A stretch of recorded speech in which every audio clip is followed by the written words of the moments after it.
Am ვიდეოში ნახავთ იმას, რამაც მთელი MMA-ის სამყარო აალაპარაკა. ისლამ მახაჩევმა გადაწყვიტა თოფურიასა და მაკგრეგორის შედარებით წყალი აემღვრია, მაგრამ ჩვენ ვიცით სიმართლე. რატომ ცდილობენ დაღესტნელები ილიას მიღწევების დაკნინებას?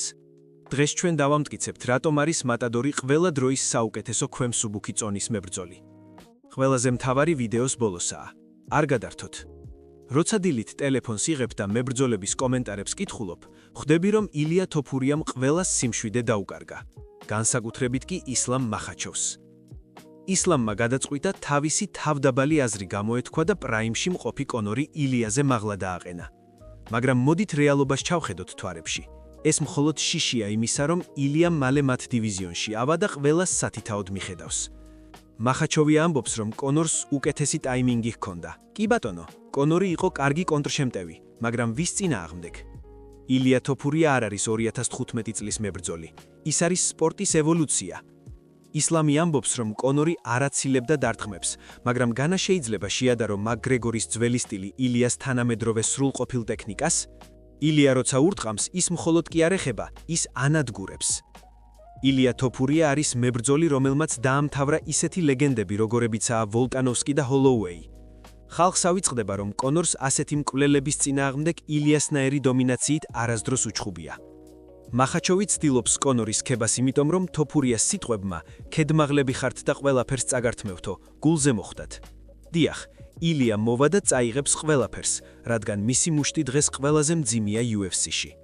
კონორი ხშირად დისტანციაზე მუშაობდა, მაგრამ წარმოიდგინეთ ილიას პრესინგი. თოფურია არ გაძლევს სუნთქვის საშუალებას. ის გკეტავს და გირტყამს ისე, რომ გამოსავალი არ არსებობს. ისლამი ამბობს, რომ კონორი ლევშა იყო და ეს უპირატესობააო. მერე რა? ილიასთვის სულ ერთია ვინ უდგას წინ. ლევშა, მართხელი თუ მსოფლიო ჩემპიონი. მან ეს უკვე დაამტკიცა საქმით და არა ლაბარაკით.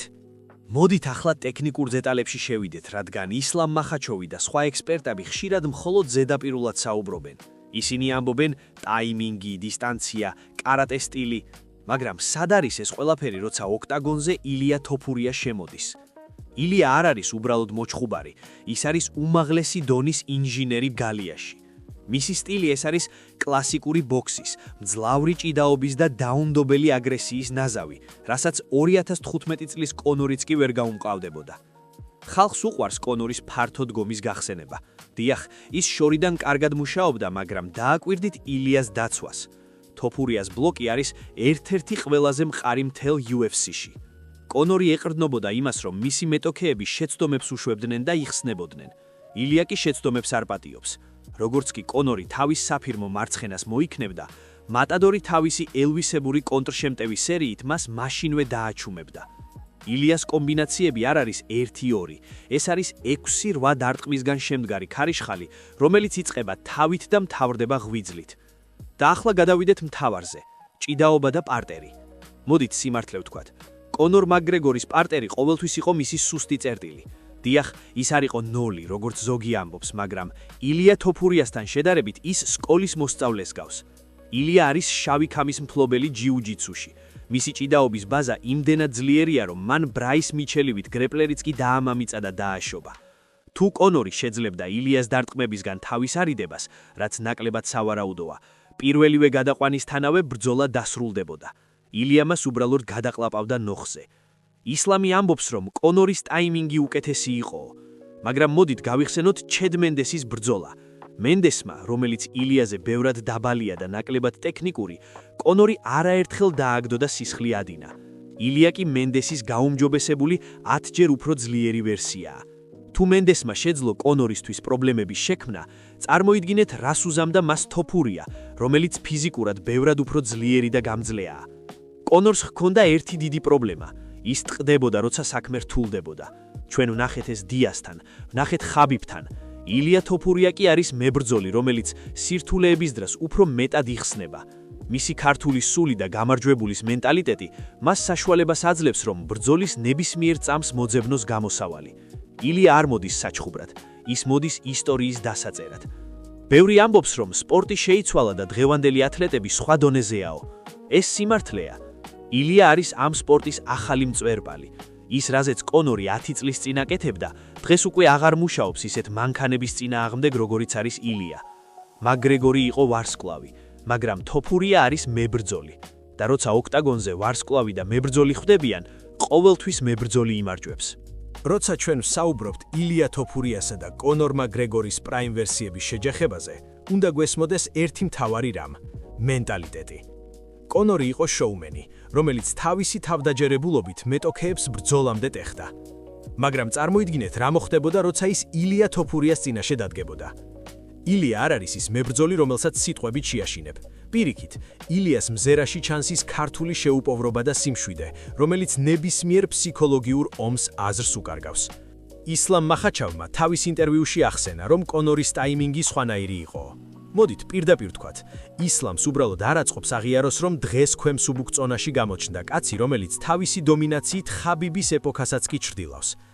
კონორის წარმატება 2015 წელს ეფუძნებოდა იმას, რომ მისი მეტოქეები ტაქტიკურად მოუმზადებლები იყვნენ. ილია კი არის მებრძოლი, რომელსაც არ აქვს სუსტი წერტილი. ის არის სპორტსმენი, რომელიც დღეში 24 საათს უთმობს სრულყოფილებას. თუ ჩვენ 100 ჯერ ჩავატარებთ ამ ბრძოლას, ილია თოფურია მოიგებდა 90-ს. რატომ? იმიტომ რომ ილიას აქვს ის, რაც კონორს არასდროს ჰქონია: უმაღლესი დონის დაცვა და ბენზობაკი, რომელიც არ მთავრდება. კონორი პირველ 2 რაუნდში სახიფათო იყო, მაგრამ მერე მისი ძალა ორთქლდებოდა. ილია კი პირიქით, რაც უფრო დიდ ხანს გრძელდება ბრძოლა, მით უფრო სასტიკი ხდება მისი პრესინგი. დააკვირდით ილიას ბრძოლებს, ის კი არ ელოდება მომენტს, ის თავად ქმნის მას. ის აიძულებს მეტოქეს შეცდეს და მერე სჯის, ისე როგორც არავინ სხვა. დაღესტნური სკოლის წარმომადგენლები ხშირად საუბრობენ იმაზე, რომ ილია ხმამაღალ განცხადებებს აკეთებს. მაგრამ განა ილიას ყოველი სიტყვა საქმით არ დამტკიცდა? მან თქვა, რომ ვოლკანოვსკის დააინვალიდებდა. გააკეთა. მან თქვა, რომ ჰოლოვეის, რომელსაც ნოკაუტი არასდროს უნახავს, დააძინებდა. გააკეთა. ახლა ის ამბობს, რომ ისლამ მახაჩოვსაც მიხედავს და სწორედ ეს აშინებთ მათ. მათ იციან, რომ ილია არ არის კიდევ ერთი პრეტენდენტი. ის არის რეალური საფრთხე, რომელიც მათ მემკვიდრეობას საფრთხეს უქმნის. კონორ მაგრეგორი იყო პროდუქტი, რომელიც UFC-მ კარგად გაყიდა. ილია თოფურია კი არის რეალობა, რომელმაც თავისი ადგილი სისხლით და შრომით მოიპოვა. როცა ისლამი ამბობს, რომ კონორი სხვანაირად პოულობდა მეტოქის ნიკაპსო, მას ავიწყდება, რომ ილიასთან ეს არ იმუშავებდა. ილია ისე კეტავს დისტანციას, რომ კონორს უბრალოდ სივრცე არ ექნებოდა თავისი დარტყმებისთვის, ხოლო კლინჩში და ახლო ბრძოლაში ილია მას უბრალოდ ნაწილებად დაშლიდა. მისი ფიზიკური ძალა და ქართული ჭიდავის სკოლა კონორისთვის გადაულახავი ბარიერი იქნებოდა. საბოლოო ჯამში ჩვენ ვხედავთ სურათს, სადაც წარსული საჩრდილებს ცდილობენ დღევანდელ მეფეს შეადარონ. კონორი იყო თავისი დროის გმირი, მაგრამ ილია არის მომავლის მმართველი. მისი სტილი, მისი ტექნიკა და მისი დაუმარცხებელი სული მას ხდის იმ მებრძოლად, რომელიც პრაიმში მყოფი ვერც ერთი მაგრეგორი და ვერც ერთი მენდესი ვერ შეაჩერებდა. ისლამ მახაჩოვის ჰეიტი კი მხოლოდ ამტკიცებს ერთ რამეს: ილია თოფურია უკვე მათ დონეზეა და მათ ეს გრძნობენ. ილია არ არის მხოლოდ საქართველო, ის არის მსოფლიო დონის ფენომენი და ვინც ამას ვერ ხედავს, ის უბრალოდ ბრმაა და სუბიექტური. ჩვენი ჩემპიონი გააგრძელებს გამარჯვებებს და ადრე თუ გვიან, ყველას მოუწევს იმის აღიარება, რასაც ჩვენ ახლა ვამბობთ. ილია თოფურია არის საუკეთესო, ვინც კი ოდესგან ოქტაგონზე დამდგარი. აბა რა სიტყვით, მადი ჩემოძმებო. თქვენი აზრით, რამდენ წუთს გაუძლებდა კონორი მატადორის პრესინგს? მე მფიქრობ, პირველივე სერიოზულ შეხების შემდეგ მაგრეგორი პარტერში გადასვლას ეცდება გადარჩენად, სადაც ილია მას უბრალოდ დაახჩობდა. დაწერეთ კომენტარებში, რატომ გგონიათ, რომ ისლამი ასე ძალიან ცდილობს კონორის დაცვას. ხომ არ ეშინიათ, რომ ილია მალევე მასთანაც მოვა? ვკითხულობ ყველა კომენტარს, განსაკუთრებით ჰეიტერების.